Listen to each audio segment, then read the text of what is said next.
today's episode, I would like to welcome our very first chat with a registered holistic nutritionist and strength coach with over 25 years of experience in the fitness industry. Using his expertise in gut and hormonal health, he has taught clients how to heal and transform their bodies.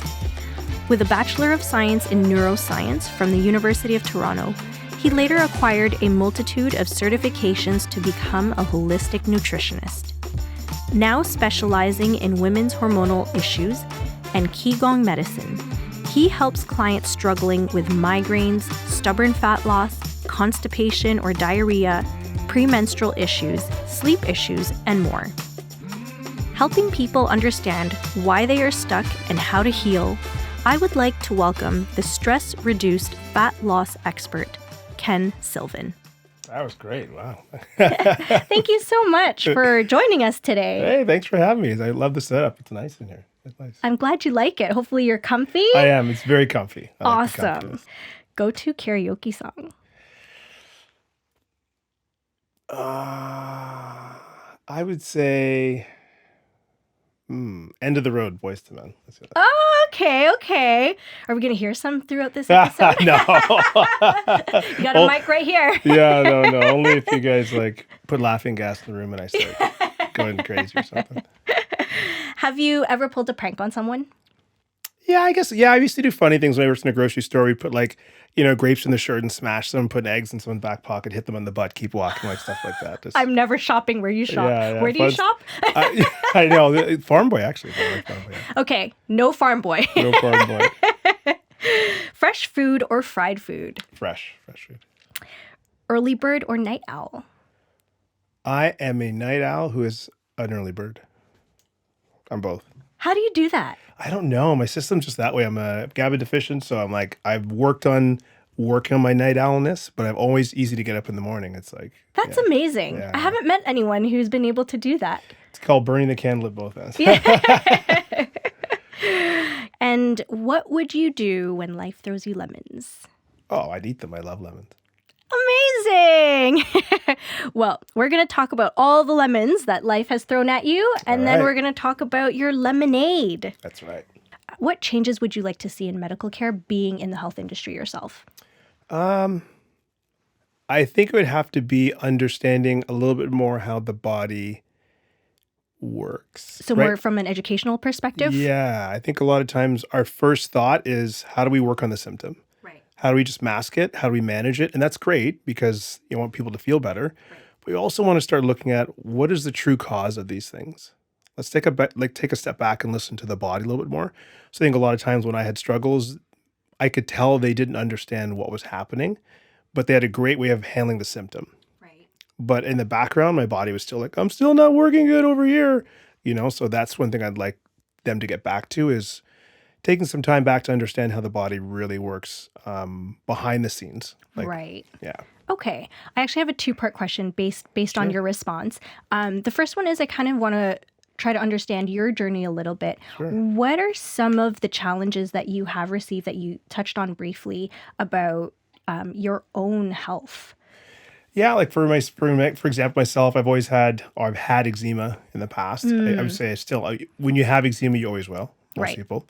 And even my parents were telling me a lot of times, watch the cortisone creams because they were nurses, so they knew it's not going to fix anything. It's going to push everything down into your cells, into your emunctories, and it's not going to fix it. So just beware of using it, right? But I understand they don't want their kids scratching their brains out, right? So understand that a lot of times the doctors were suppressing. They're doing the best they can, but my parents were the one that said, watch the spicy foods. Maybe we should look at, the dairy may not be great for you, the pasteurized dairy. So they're the ones that gave me the thoughts on it. We have to clean your gut, so let's do a flush every month. That'll help with your skin. So that was my thoughts, whereas I wasn't really getting that from the doctor of watching foods. It was more or just managing your stress. How are you doing at school? How are you doing in life? Because that'll flare it up. So just seeing those things, looking back, saying, okay, the cream helped when you were younger, but the habits and lifestyles had the bigger impact. That's amazing. So do you think that your parents kind of built that foundation for you to build more of a holistic treatment versus something that suppresses it temporarily? I always laugh. Every time I learn something in school, I always go, my parents taught me that when I was younger.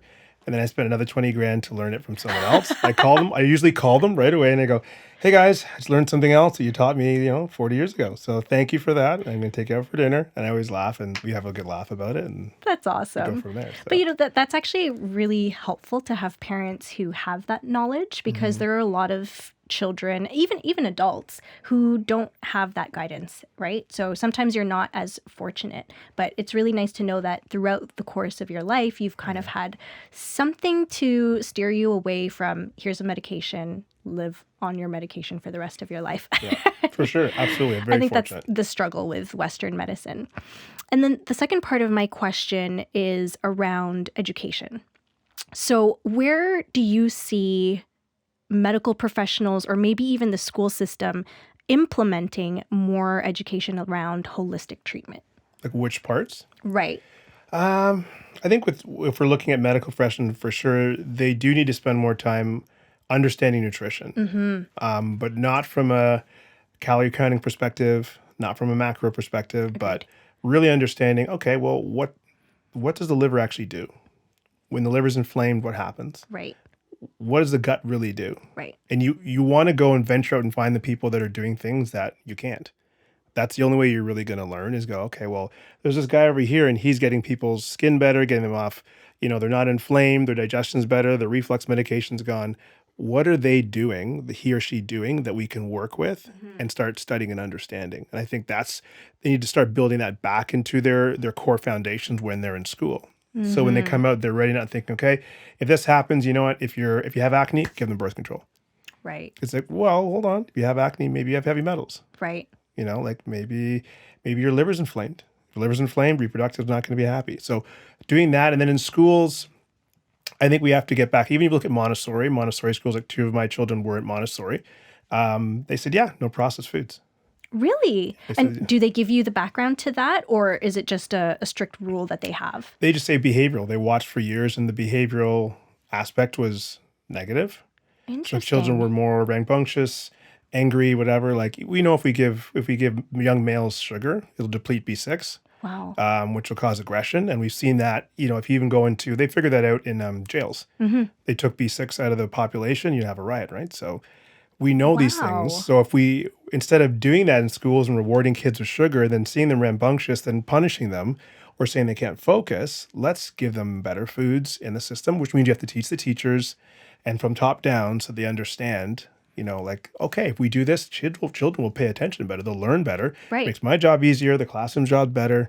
Kids feel better about themselves. I think that's where it has to start again, is finding someone. I love to go in schools and teach teachers about these things. So, do you do that now? We've done it so much in the past. Obviously, COVID kind of slowed that down. Right. So now things are kind of like, everyone's like, okay, everyone's opening up to the idea of people popping in again and doing these things. But yeah. I love that idea, because it's very similar to, I don't know if you've ever had this as a child, but I remember being in the school system and having this nutrition sheet that we would be given, and someone would come do a health and nutrition talk maybe once every 2 years. And it shows you that pyramid structure of which nutrients you should be consuming and through what foods. I think something along those lines that's easily digestible for students, but that pyramid is now outdated. Used to say that dairy is one of the top things that we need to consume, but dairy is also one of the major inflammatories that I know of. So I definitely want to dive more into that, because I know you're the expert on it. Why is gut health so important? Well, if you look at it from the perspective that your gut is where most of your immune system is going to be triggered or affected. When we develop, most of the organs are offshoots from the gut. So it's like, that means it's the origin. We're animals that eat. So everything's passing through this tract. So if it's not healthy, our absorption, our excretion, everything gets thrown off. So everything grows and comes from here. So if it isn't running, it's like saying, how do we get by if the roads don't work? How do we, if they're all blown up, how do we get anywhere? Everything just freezes, right? So that's like your gut. If your gut's not working well, you can have a host of issues that we can chase, but if you fix that, most issues will kind of settle down. Okay. And what impact do you think gut health has on your digestion specifically? Oh, massive, massive. Like, our GI tract isn't just our stomach. It's like from our esophagus, it's our gallbladder, our liver, our pancreas. It's all those things. It's the rectum. So when gut health isn't great, digestion is It's not shot. working. And most people don't have great digestion. Most people are disconnected from how their bodies work. So they go, yeah, I have a cast iron stomach. Like, I may fart or burp the odd time, but I'm like, what if I said farting or burping means, you may have bacteria growing in you, or you have low stomach acid? Like, oh, I didn't know that. Like, So what is normal? What does a healthy GI tract look like? look or feel like? Yes. It should be like, you should be able to eat food and not be like, like every, like right away. That is a sign number one. All right, so I have bacteria growing. Things are fermenting. I'm releasing methane and hydrogen. I should be able to go to the bathroom every day. 2 or 3, firm or semi-solid cups of poo. There should be like a banana. I should be able to throw it to him. He should catch it and throw it back to me, and I can catch it too, right?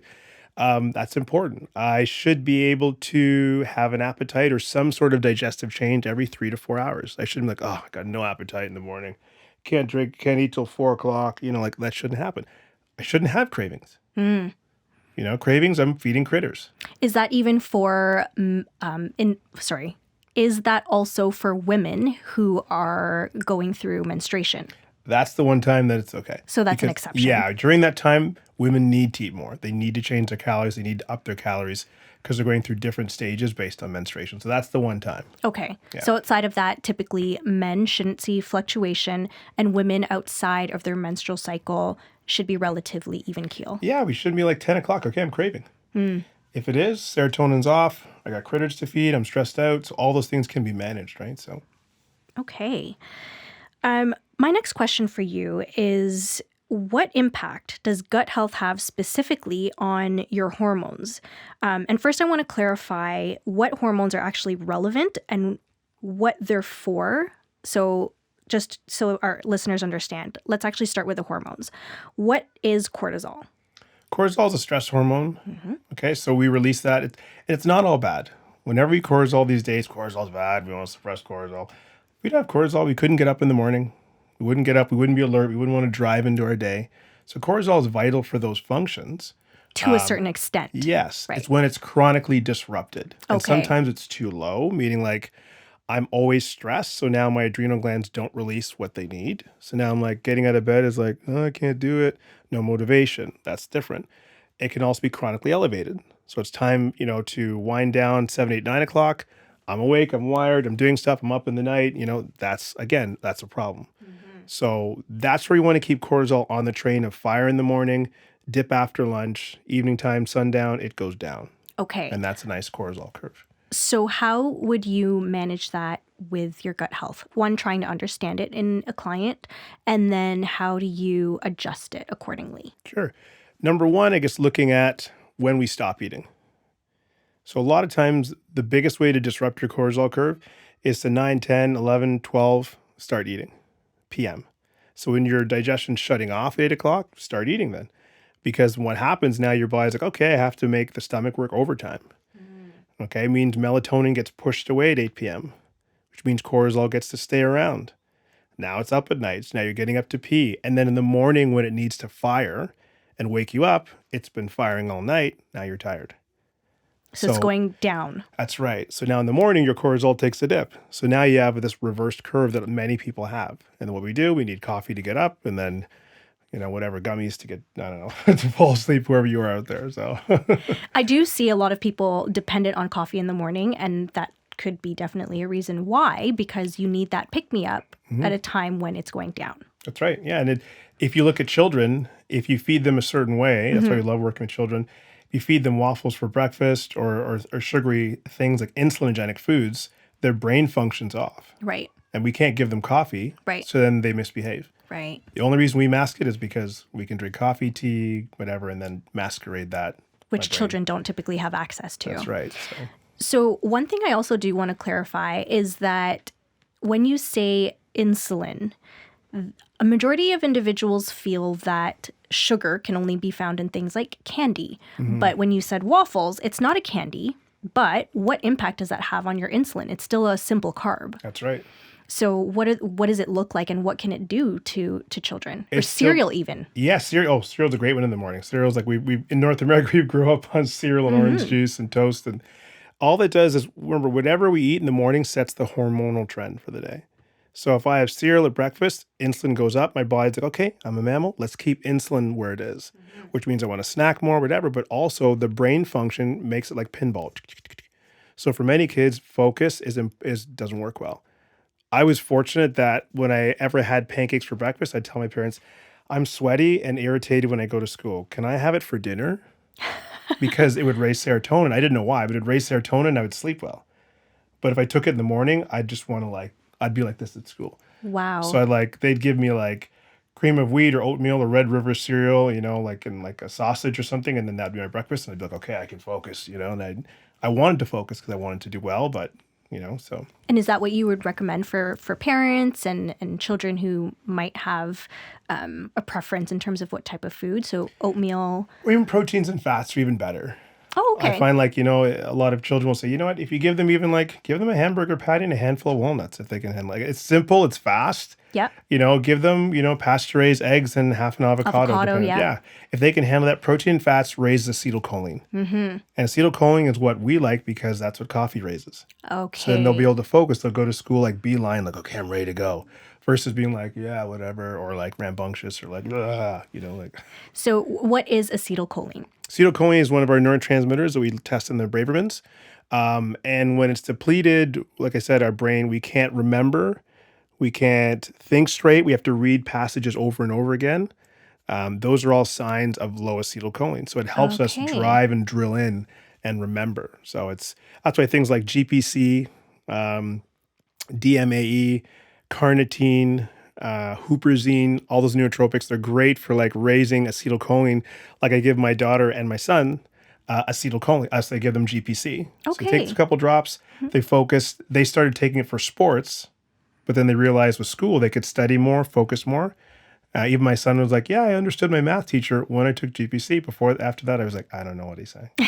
So it's like us drinking a cup of coffee and be like, okay, but it doesn't burn your adrenals. Right. So that's a help. L-carnitine. I hear a lot of people asking about that right now. I think everyone went through like a whey protein phase. Mm-hmm. A lot of people now are asking me about L-carnitine. What impact does that have?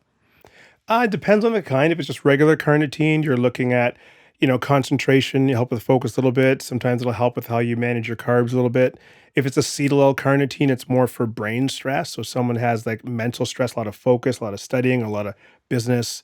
Acetylcholine will help the brain manage the stress better. Okay. Yeah, so it's a great thing to take if someone has a lot of brain activity or a lot on their mind. And how about from a physical fitness perspective? Yeah, carnitine tartrate's great. It'll definitely help with energy, drive. You'll be able to push through your workouts, but again, it's not burning your adrenals. Right. So that's important. So it's more so like a healthy stimulant. Oh yeah, it's all in all non-stim pre-workouts. It's a great one to have in there. Love it.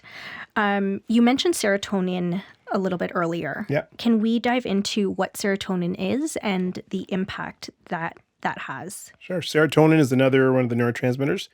It's responsible for staying asleep, waking up refreshed, not being depressed, not snacking. We always say serotonin is our happy drug. And like most neurotransmitters, about 70-80% are made by our gut bacteria farmers in the small intestine, shipped to our brain. So when we don't have enough serotonin, we're going to have disrupted sleep. Our mood may be off, but we'll also snack a lot. Mm-hmm. Because if we don't get the carbs or the amount of calories, 9, 10 o'clock, the body's making melatonin. Melatonin helps with serotonin.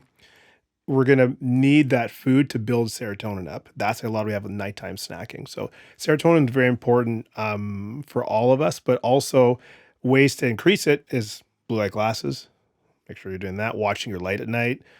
Things like magnesium, kava, St. John's wort. Those are all great things to help. 5-HTP to help raise serotonin. So.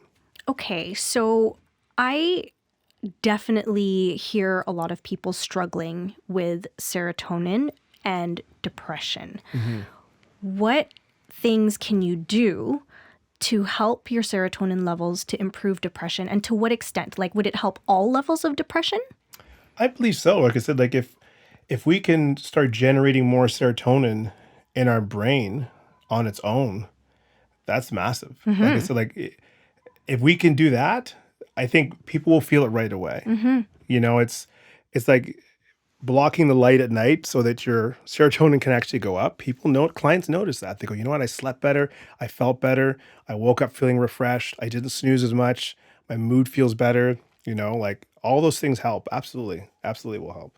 That's incredible. And do you think that getting your serotonin levels up, could it even replace antidepressants? I think they're different because antidepressants, you know, and I always say there's a time and a place for everything. Yeah. And there are clients out there that just may need that medication. Right. But I would like to see them exhaust some other supportive items so that there's a way out from that medication. So it's saying, great, okay, well, you know, like, yeah, maybe you need to turn off the TV at night. Like a lot of clients, I started doing this myself. After 8 or 9 o'clock, I use candles in the house. Oh, wow. So I never thought of that kind of solution for light. It's a good friend of mine, a business partner from before, Sarah Fennell. She said, you know, Ken, that's a good thing to try. I remember trying that a couple years ago because the light changes how our brain works, but the candles won't, right? Interesting. So started doing that. I'm like, what do I do when you're a kid? You speak softly, you dim the lights, you know, you read a book, and then kids fall asleep. I'm like, well, I'm a big kid. Let me try this. So started dimming the lights, and like it made it easier to fall asleep. Just another stimulus thing. So allows serotonin to start to rise a little bit because the light's not in every room. That's why when you go up north, you go to a cottage, you go in the jungle, you go somewhere, we're all sleeping early and we're getting up feeling refreshed, right? So that's incredible. Endorphins.